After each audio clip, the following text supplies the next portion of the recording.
Hello, welcome to YCFT.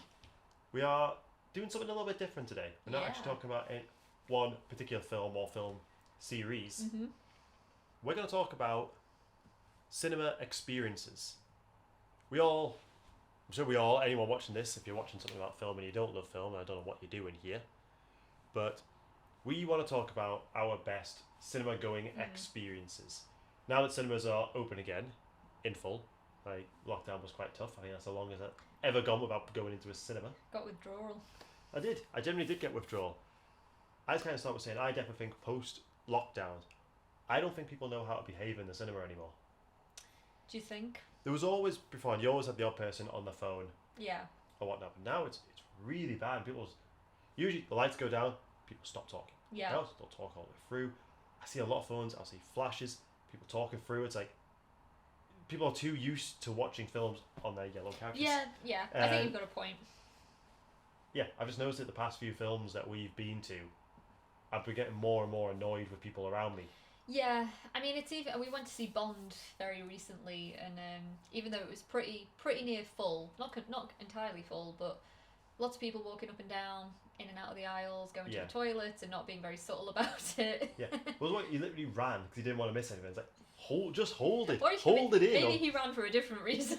But maybe he couldn't hold it. He ran several times, I could tell, because I could hear his coat wafting past my head every single time. Kind of breaks the immersion a little bit. I know. So after having a few, not negative film experience watching the films, but just negative with people around. Yeah. What would your favourite cinema experience be? So, when we've spoken about this together in the past, we've talked about how things can be your favourite for different reasons. You know, you can have a favourite film because it genuinely is the best film that you've seen in the cinema. Or sometimes it can be, the film wasn't that great, but the overall experience of being in the cinema with that particular person or that particular day makes it the best experience. For me, for a really long time, I always said my favourite cinema experience was Rush, the 2013 movie. I think it was directed by Ron Howard when it came out. It was a great film. And I think I went to see it with my mum and dad in Liverpool, and I just remember feeling really swept up in the story. I didn't know anything about the characters. I'm not really into sports either. So there was a lot of things that it shouldn't have been like a movie I enjoyed as much as I did. But I also remember sitting in those seats, like what they call where they shake and it kind of immerses you in we accidentally sat in those seats, and so the race car sequences, it honestly just felt so cool, and I really, really loved it. So that for a long time was my go-to favourite cinema experience. That changed quite recently when during lockdown, when cinemas briefly opened again, we went to see The Dark Knight, which was re-released in IMAX. And we wanted to go to the cinema. We thought we'll risk it. Because you wanted to watch Harry Potter, the I Philosopher's Stone. I wanted to go and see Philosopher's Stone because I can't remember seeing that in the cinema. But you were like, no, come on, please, can we go see The Dark Knight? It's filmed in IMAX. We have to take this chance. And I will say, I had seen The Dark Knight many, many years ago. I had brief memories of it, but I couldn't really remember it very well. And seeing it in the cinema in IMAX, as you were meant to experience that film, I was just blown away. I can't even describe. It started an obsession, which now leads to 4 Jokers underneath the tent. It really did. I should have worn the Joker t-shirt today, your Joker t-shirt. But yeah, it really did start something fierce within me. And that was over a year ago now? Close to, just a little bit over a year ago. And I just loved the whole thing. Being with you, it was probably our first time in the cinema in a long time. Yeah. Knowing it was an important film for you, but also just watching it as if I was watching it for the first time, and obviously Heath Ledger just being brilliant. Heath Ledger in IMAX. Yeah, in IMAX. That face in IMAX. It was just a fantastic experience, and that for me now is my all time favorite. Yeah. Because I have lots of stories that follow up. I think one experience I know I'll never be able to replicate was when I managed to get tickets for They Shall Not Grow Old, which obviously screened in multiple cinemas for one day, one showing, with a live comment, with a live introduction and Q&A from Peter Jackson, Yeah. along with the film. So I think it was released on TV afterwards. I think they showed it on BBC. Yeah, there was on But, like, BBC, I think. knowing that I was watching it in Manchester and my dad was also watching it in Newcastle, Yeah. it was, and in fact, it's an amazing documentary. If you haven't seen it, it's definitely worth watching. Yeah. You can tell it's just a passion project from Peter Jackson. It was just an incredible experience. It The really cinema was. was packed because it sold out because it was one time this Yeah. will be shown. I can't say it'll never be shown in the cinema again, but it'll never be shown with the live Yeah. introduction and Yeah. Q&A and all that backstory to it. Yeah. And it was just the cinema was silent. It's People who were there really wanted to be there. it is an experience, that film. On a slightly lighter note, I've got like a top couple. Yeah. Seeing Mamma Mia.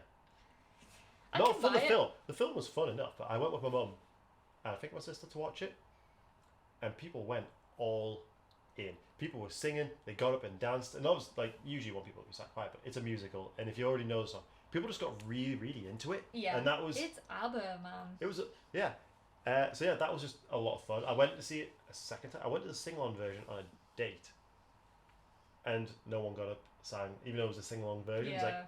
so it can't replicate that particular moment where I Yeah. was there. See, you know my thing. Like, I've always said to you, as a big horror fan, I would love to go and see a horror film in the cinema and to have that almost kind of American style experience where it's full, everyone is going absolutely apeshit, people are screaming in the right moments, people are laughing in the right moments, so it feels like a really kind of shared experience. I've never had that. Yeah, Every time I go, people are just kind of somber. the There's not a lot of closest I've emotion. got to that was Sinister, because there was someone who generally like screamed a couple of times. Yeah, I love that. It's That never was quite- happened with me. It got annoying after a while because it's like, right, shut up. Yeah. Another cool one I had, 'cause I would love something like that. I just don't think we're going to in the UK, but the closest I got to that American film experience would have been when I watched The Room, which was just, it was in what's usually a small underground concert venue. Yeah. It had, I'm forgetting the name of the actor, Mark. He's like, oh, hi, Mark. Yeah. You've not seen The Room. I've not seen That'll be a it. video in itself when you have watched The Room. But there's things in it, like the fact that all the picture frames have spoons in them because he didn't replace any of them. So in America, people will chuck spoons at the screen whenever they're on screen. There's so many footballs being passed in the film that cinemas have actually banned that, no footballs. But when Yeah. someone tapped me on the shoulder, my crappy little folding chair, and passes me a packet of plastic spoons, I take some and pass them along. And I was like, oh my god, I'm having that moment. I'm going to get to chuck That's spoons cool. at the screen I like that. with everybody. Yeah. Then obviously before we had the introduction by the guy, he talked about it. We had the premiere of his new film afterwards, and he did a Q&A. People got up to reenact, and I met him, he signed a script. That was an amazing experience, but my best bit was just throwing spoons, Yeah. shouting spoon at the screen. And it's one of those films like, you don't mind people talking because everybody knows anyone who's there knows all the words. They of that know film. it, yeah. And they're speaking, they're waiting for those scenes, and then everyone's acting them out Yeah. amongst their mates. That was just a really, really fun experience, and that's probably the closest I'll come to that American Yeah. cinema experience. I mean, I think of, like, Scream 2, in the opening of Scream 2, and everyone's dressed as Ghostface, and she literally gets stabbed, and they think it's just part of, like, part of the performance. part of the thing. I wouldn't want that level Whereas I of think annoyance, but If that was to happen in real life, it'd be more like the opening to Scary Movie 2, yeah. where she's just incredibly annoying, and everyone's like, "Oh, just give me a knife," and just stabs her. Everyone has a go. That there is the British Yeah. cinema experience. That is, yeah. I would love it though. I mean, my favourite cinema experience should have been Titanic in 3D. I got seasick. When it was re-released in 2012 to coincide with the 100-year anniversary of the actual sinking. And Titanic is my favourite film of all time. I don't care what anyone says about that. It is my favourite film. The 3D in that film was a bit pointless. I remember being so excited to go and see that film, and we went to see it in the Picture House in Liverpool, which you've been to. It's the oldest picture house in the city. It's beautiful little cinema from the 1920s, original upholstery, one screen and everything. You get your little ice cream in the intermission stuff. It's great. We went to see it, and I went with my best friend who had actually showed me the movie like 10 years before, and we went to see it together. And I remember we were holding hands in the cinema because it was just a really like emotional moment in our lives together. And I took the glasses off halfway through because the 3D was just... But I feel like it was the same because he re-released Terminator 2 in 3D. The opening was great in 3D, but then I feel like they kind of stopped after that. It was the same with Titanic. Yeah. I was definitely the only man in the cinema when I saw the 3D Probably. one. And I felt heads turn and judgmental eyes because I laughed when the guy bounces off the propeller. That's... In a horrific scene, it's a pretty amusing moment. I think it's because like the boing when he hits and he spins. It's horrible, but yeah. I could tell I was in the wrong crowd. Yeah. And I didn't really want to be there. I actually do like Titanic. I think it is a very good film. The VFX are outstanding. To me, it's the acting's really good. It's a flawless movie. He could have fit. I'm just going to throw that out there. You know what? Not the video, David. This is not that video. This is not that video. So that was not my best cinema experience because it got to a moment where I could tell no one wanted me there. It's a real shame for me because the movie means so much to me, and like I big that experience up so much. And I remember walking home thinking that was kind of underwhelming. Yeah, I had more fun at the Phantom Menace 3D re-release. Oh my god! I went to the midnight screening as well. They had Pod Racer 3D glasses. You know my feelings on the pod racing thing. But the pod racing 3D glasses look really cool. Okay. It was like me and my mates. It was like 3 of us and 2 other people in this screening. And it was just fun. Yeah. You know exactly what you're watching with Phantom Menace. I know you do. You know what film you're I know it's into. not a great film. No. But it was also a very fun experience. Yeah. I think what felt like a grand experience is that I was at the midnight release of Avengers back in 2012. Yeah. Again, IMAX. Mm-hmm. I remember there was a bit of drama at the beginning because they had oversold it. So someone was in my seat when I got there, and I made seats, so they had to like move a few things around. But obviously, I really enjoyed the film. I've been waiting for it for many years. And then at the end, it's kind of somber, it's quiet, and people just start applauding it. They stand up and they applaud the film. Yeah. I don't think I've ever had that since. No. That was a really cool thing that will always stick out of my mind. And after that, we've had a couple of experiences which have been cool, just seeing films in unique settings, like when we saw The Conjuring at the Victoria Baths. That was very cool. It was cold. It was very, very cold. It was really cool.